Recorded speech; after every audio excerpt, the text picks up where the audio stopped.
Hi, welcome to 2020 Tasty Treats with GourmetQuilter. I'm Susan Clare, GourmetQuilter, and we're doing a series, several series this year.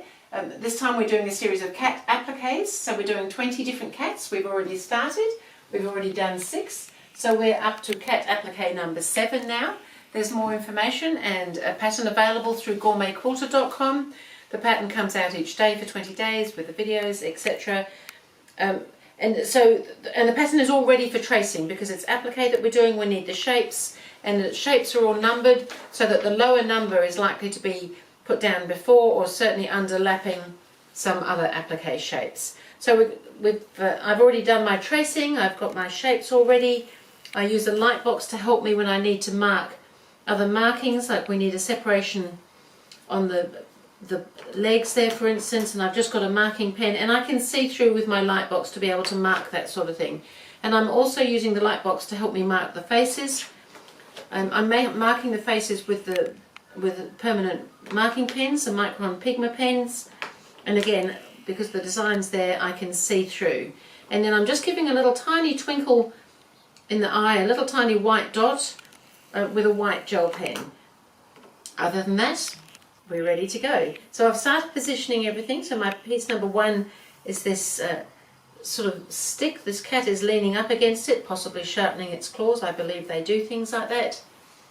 And then we've got a little bit of grass at the bottom. He's outside, which is the best place for cats to sharpen their claws, I believe. Although I don't have a cat, so I don't always know.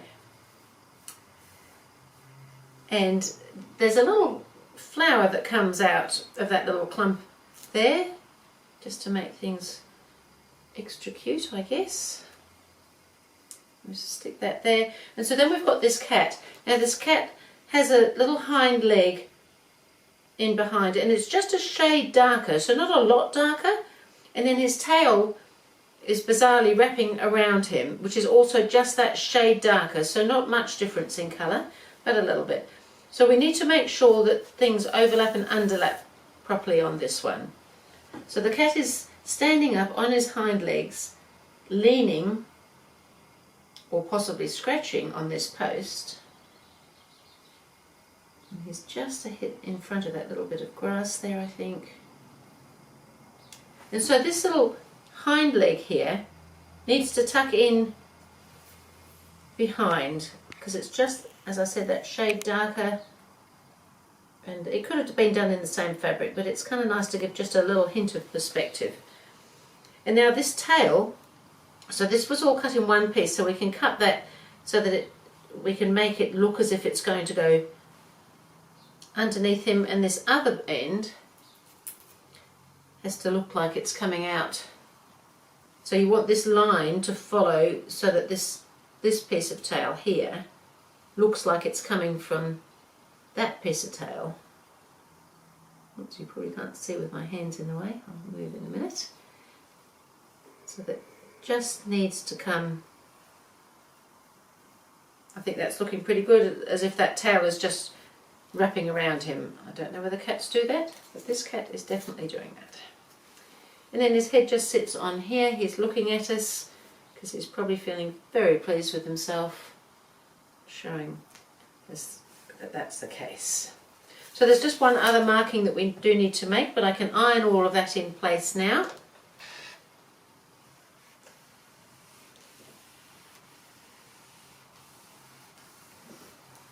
So when we do this flower stem, we may not need to, you might be quite able to sew it in without drawing it. I like to draw it just to give me a little bit of a guideline. And it's coming up here, this is the stem, and it's wandering around so that this is sort of coming out a little bit like this.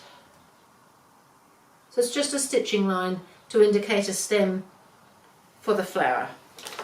So I'm doing free motion applique, so I'm going to have a piece of batting as my stabiliser. It helps it sit really nicely when we're stitching it.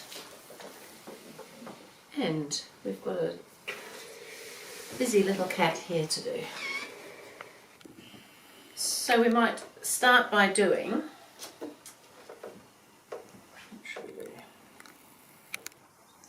I think I'm just actually going to start with this flower stem so that I don't forget to do it. I'm just going to start here.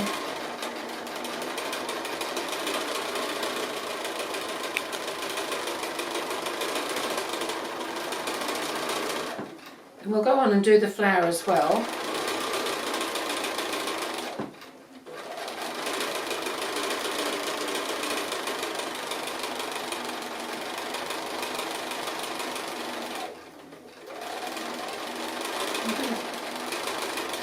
Come down there, and I'm going to come up round this petal here and then come back down again that centre bit. So that I'm back at the stem again, and I'm going to come back down that stem.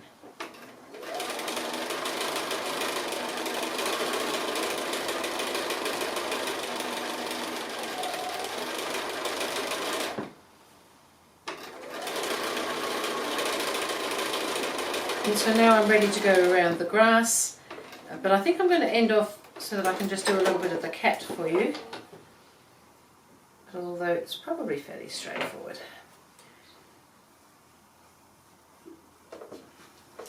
I might just start up here and just take in the first part of his tail. So this little bit of tail that's up here is kind of a little bit in their way at the moment, but I'm just going to go around the tip there so that I can actually just do the cat body.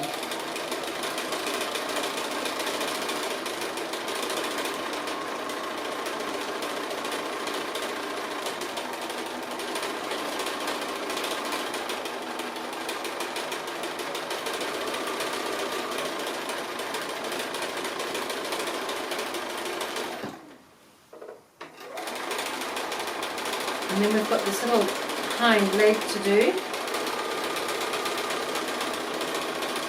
So it's going to come here.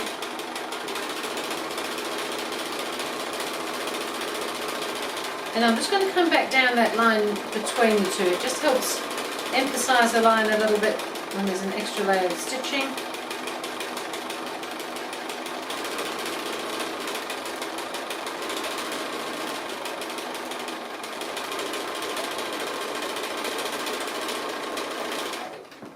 Can come up here and get the rest of the tail done. I'm going to come past him here, but I'm going to come back and do this tail next.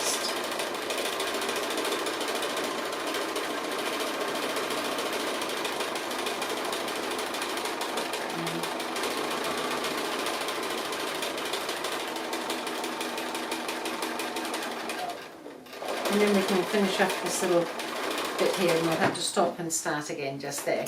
So I thought I'd just show you how to do that sort of fiddly bit, but I think it's looking okay. And so I'll continue on and I'll come back and show you when I'm nearer the end.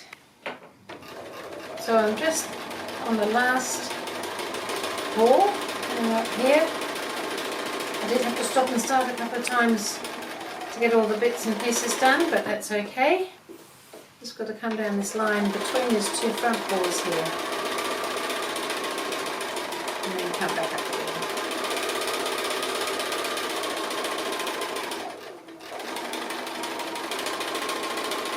And there it is. One happy cat. So we'll give him a little press.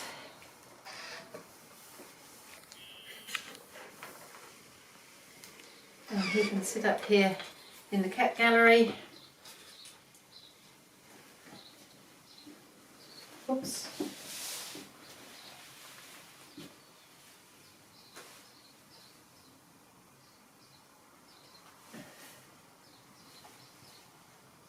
And he's looking pretty happy up there.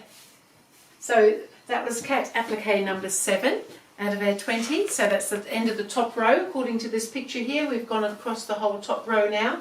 So that's looking pretty impressive. So I will see you again with cat applique number 8.